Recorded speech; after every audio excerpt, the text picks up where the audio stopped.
turpinām ar pirmās daļas otro daļu. Ja? Antra pastāstīs mums praktiskas lietas. Ja? Pat pastāstīs.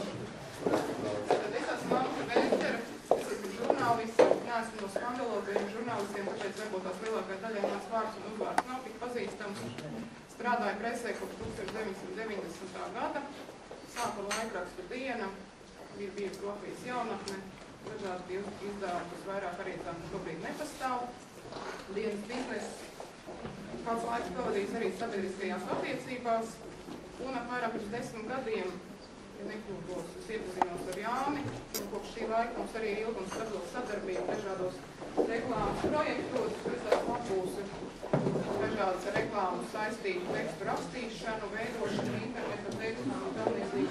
Paldies arī Buterieram, kas man izskolās šajā jomā. Man labāk vārds tāds pamata darbiņš ir portāls Nekrīze LV, ko daži šeit esošie jau noteikti arī zina. Un jebkura paziņojuma šī te būtība, jebkura teksta būtība ir kaut kāds paziņojums. Ar jebkuru tekstu mēs gribam sasniegt kaut kādu mērķa auditoriju. Un šajā gadījumā ļoti svarīgi ir zināt, kas tad ir šī te mūsu auditorija, ko mēs gribam uzrunāt. Un mārketinga tekstos un dažādos šajos te biznesa tekstos šis auditorijas definējums ir ļoti svarīgs. Vai tie ir mūsu klienti, vai tie ir mūsu sadarbības partneri, vai tie būtu mūsu šīs te pārstāvētās jomas dalībnieki, vai tie būs mūsu pašu uzņēmumu darbinieki, vai arī zem kādas oficiālas institūcijas. Jebkurā gadījumā šis te teksta veidojums atšķiras. Patiesībā no praktiskā viedokļa, ja, sākumā teorētiski, bet pamatājot uz praktisks. Jā, tātad tēma numur 3 šodien mums ir par izstādēm. Tā ir bišķiņ šaurāka tēma, jo būtībā, kā mēs labi zinām, mēs interesējamies par to un pērkam to, kas mums ir vajadzīgs šobrīd. Tātad, ja tas nav vajadzīgs šobrīd, tad pēc kaut kāda ilgāka laika ir skaidrs, ka mēs vairāk vai mazāk tomēr aizmirstam. Tā kā tomēr šī tēma ir aktuāla tiem uzņēmumiem, kuri grib savu produkciju sākt virzīt ārpus šīs valsts teritorijas.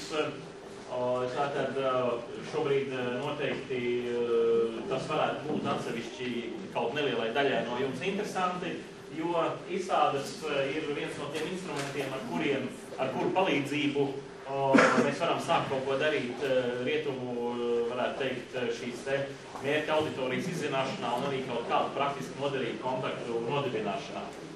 Izstādes kā mārketinga instruments Latvijā ir diezgan atstātas novārtā, un vairāk vai mazāk tas ir tāpēc, ka mums šis neatkarības posms un brīvā tirgus posms ir pietiekami īss, un izstādes pašas kā tāds ir diezgan sarežģīts instruments, un arī dārgs.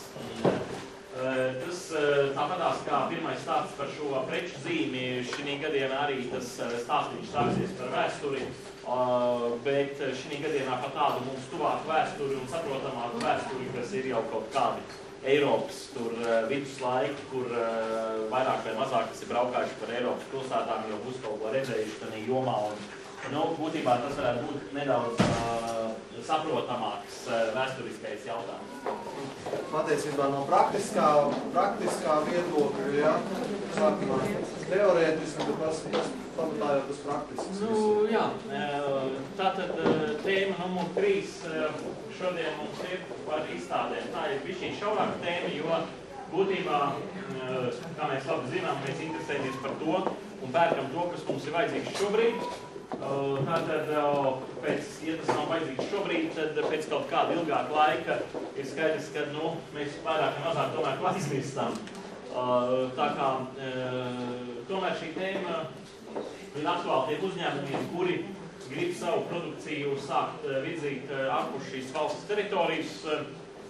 Tātad šobrīd noteikti tas varētu būt atsevišķi kaut nelielai daļai no jums interesanti, jo izstādes ir viens no tiem instrumentiem, ar kuru palīdzību mēs varam sākt kaut ko darīt rietumu, varētu teikt, šīs te mērķa auditorijas izzināšanā un arī kaut kādu praktiski noderīgu kontaktu nodibināšanā.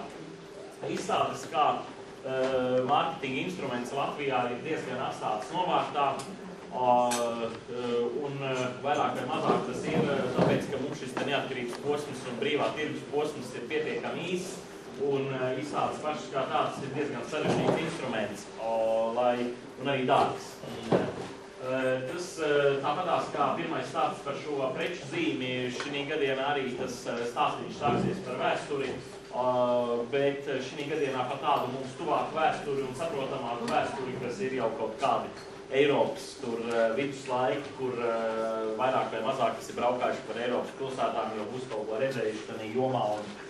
Būtībā tas varētu būt nedaudz saprotamāks vēsturiskais jautājums. Viņš ir pārdzimis šīs lielajos izstāžu kompleksos, kuri ir visā Rietuma Eiropā, un viena no lietām, kāpēc arī struktūras fondos, Eiropas struktūras fondos ir nauda tieši šim te ārējiem mārketingam un izstādēm. Tas ir ļoti primitīvs un ļoti caurspīdīgs veids, kā Rietumu valsts to naudu ar vienu roku iedod un ar divām rokām paņem apakaļ, jo mēs jau brauksim pie viņiem, tērēsim to naudu pie viņiem. Un tas, ar ko mēs saskārāmies paši, ir tas, ka šobrīd arī vairs netiek apmaksāta stenda būvs celšana, ja to dara vietējā firma no Latvijas.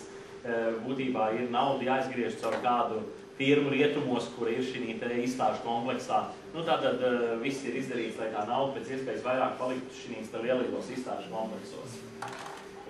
Bet tas ir vajadzīgs, vienkārši šis ievads ir tāpēc, lai saprastu, par ko ir runa, un būtībā tātad, ja mēs sākam domāt par šo te izstādi, tad ir jāsaprot, kāds ir šis te, kā kvalificējās mūsu ideja par vispār šo te lietas, kas ir saistība ar izstādi. Vai mēs tur brauksim skatīties, tātad viesu statusā. Šis punkts varētu būt interesants jums visiem, jo kādreiz jau noteikti ir interesants savā nozarē aizbraukt uz to lielo nozares izstādi, lai apskatītos un saprastu savu vietu, vai es esmu tur rodiņš, vai jau zilā mušiņa, vai lapseni, starp tiem ziloņiem, kas tur staigā, vai arī, teiksim, jau var kvalificēties kā zaķīts vai kaut kas tam līdzīgi. Vai arī, teiksim, jau ir skaidrs, ka varētu nobriest ar to savu dalību kaut kādā konkrētā statusā. Tātad nākošais šis dalības mērķis, tie dalības mērķis var būt dažāds. Tā var būt, kā mēs sakam, ekskursija, jo tie daži valsts, ne daži, bet diezgan daudzi valsts stendi, ko mēs esam cēluši, viņi principā mēs esam jutušies vairāk kā ekskursija aģentūra, nevis tā kā reklāmas aģentūra. Tātad tā varētu būt tirgus izpēte, pēc ekskursija jau apvienojās ar kaut kādām reālām funkcijām, ko jūs veicat paši priekš sevis, ne jau priekš kāda trešā. Tad varētu būt kaut kādas tikšanās, kuras var noorganizēt. Jūs vienkārši aizbraucat, jums nav ne stenda, ne vietas, bet jūs tomēr kādā no savas valsts stendā vai savu partneru stendā, jūs varat jau izveidot kādas tikšanās. Un tad, ir, protams, tie divi atlikušie, kas varbūt ir tādiem dažiem procentiem no klātesošiem varētu būt aktuāli, ir vai nu šī ir tā pirmā reize, kad jūs aizbraucat jau startēt, vai jūs jau esat startējuši un jūs gribat jau beidzot iegūt kaut kādu taustām rezultātu no tā pasākuma. Vairāk vai mazāk ir uzreiz jāsaka, ka kaut kāds taustāms rezultāts varētu atnākt ar kādu trešo reizi šī visā atrakcijā. Ko es gribētu tā pateikt no sevis, kad tas dalība izstādē zināmā mērā ir jāuztver kā kaut kāda dalība realitātes šovā ar visām no tā izrietošajām sekām, tikai to starpību, ka nevis jums maksā, bet jūs maksājat par to. Un tas ieguvums vairāk vai mazāk arī ir tāds pats kā realitātes šovā.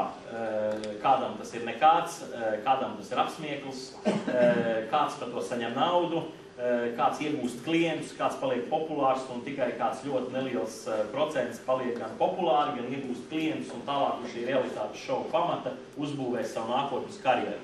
Būtībā tas viss stāsts šobrīd ir tieši tāds pats, bet tā viena lieta, par ko nav minēts varbūt šajā prezentācijā, tāds neliels ievads, kurš varbūt atkal lielai daļai ir zināms, tad kāpēc vispār viss šis pasākums ir tāds, jo neviens cits mēdījis nevar sniegt to, ko reāli sniedz izstāde. Izstāde ir vienīgā, kur var sniegt šo te garšu, tausti, klātbūtni, kur ar visiem šiem klientiem ir iespēja izrunāties klātienē Šīs visas lietas nesniegs nec televīzija, nec internets, un tāpēc arī izstādes nenomirs, kā daži prognozēja ar internetu parādīšanos, jo internetā jūs nevarat iekāpt mašīnas salonā, pasmaržot vārdas smaržu, jūs nevarat arī nobaudīt tos visus eksotiskos dzērienus, ēdienus un izdomāt, kuru no tiem jūs varētu importēt. Darījuma mērķi ir 3. Tātad viens, kad jūs gribat pārdot, otrs, kad jūs gribat pirkt. Arī tas ir ļoti nozīmīgs mērķis dalībā izstādē kaut vai no viesa statusā vai pat nelielam stendam atsevišķos gadienos. Un trešais mērķis ir tas, ka jūs esat radījuši kaut kādu ļoti interesantu jūsuprāt ideju, bet jūs saprotat, ka šeit vai šo klientu bāzi viņas tā radīšana tālāk nav īsti pamatota, un jūs gribat vienkārši šo savu ideju izreklamēt un pārdot.